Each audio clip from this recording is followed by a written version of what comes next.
বৰপেটা জিলাৰ কলগাছিয়া ৰাজচক্ৰৰ অন্তৰ্গত তথা পাকা বেতবাৰী সমষ্টিৰ অন্তৰ্গত লাচাংগা গাঁৱৰ ২ নং খণ্ডৰ এখন জৰাজীৰ্ণ বাঁহৰ দলঙে জলাকলা খুৱাইছে ৰাইজক। লাচাংগা লোক নিৰ্মাণ বিভাগৰ পথৰ পৰা পশ্চিম পিনে মৰা নদীলৈ যোৱা পথত থকা দলঙৰ এই অৱস্থা। প্ৰায় ২ বছৰ পূৰ্বে নিৰ্মাণ কৰা বাঁহৰ দলংখন বৰ্তমান জহি খহি যোৱাত মৰম ফান্দত পৰিণত হৈছে। ফলত যাতায়াত ব্যৱস্থা প্ৰায় ব্যাহত হৈ পৰিছে। দলংখনৰ জৰাজীৰ্ণ অৱস্থাৰ বাবে কোনো জৰুৰীকালীন বাহন চলাচল কৰিব নোৱাৰে। ছাত্ৰ-ছাত্ৰীৰ লগতে ৰোগী অনা নিয়াৰ ক্ষেত্ৰত সৃষ্টি হৈছে সমস্যাৰ।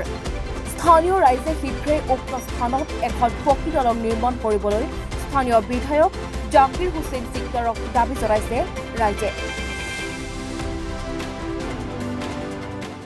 আমাৰ ইয়াতে বহুত অসুবিধা হৈছে, মানে মানুহ অহা যোৱা কৰিব নোৱাৰে।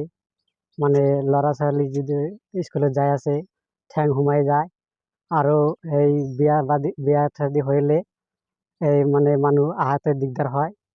গতিকে সোনকালে আমাৰ সেই দলংটো ভালদৰে কাম কৰিব লাগে, আৰু মানে দলংটো পাকা হ'ব লাগে।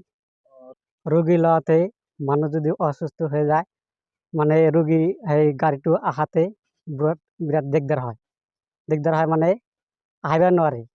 আমি খোজকাঢ়ি আমাৰ সেই পাকাত উঠব লাগে। এতিয়া আমাৰ ৰোগীটা অসুস্থ হৈ যায়।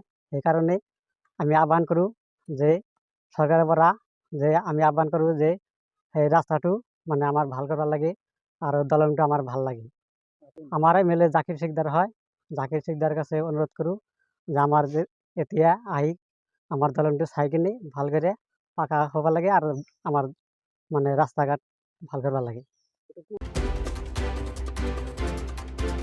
কলগাছিয়াৰ পৰা সৰ্বেশালীৰ ৰিপৰ্ট, এনি ভাৰত 24।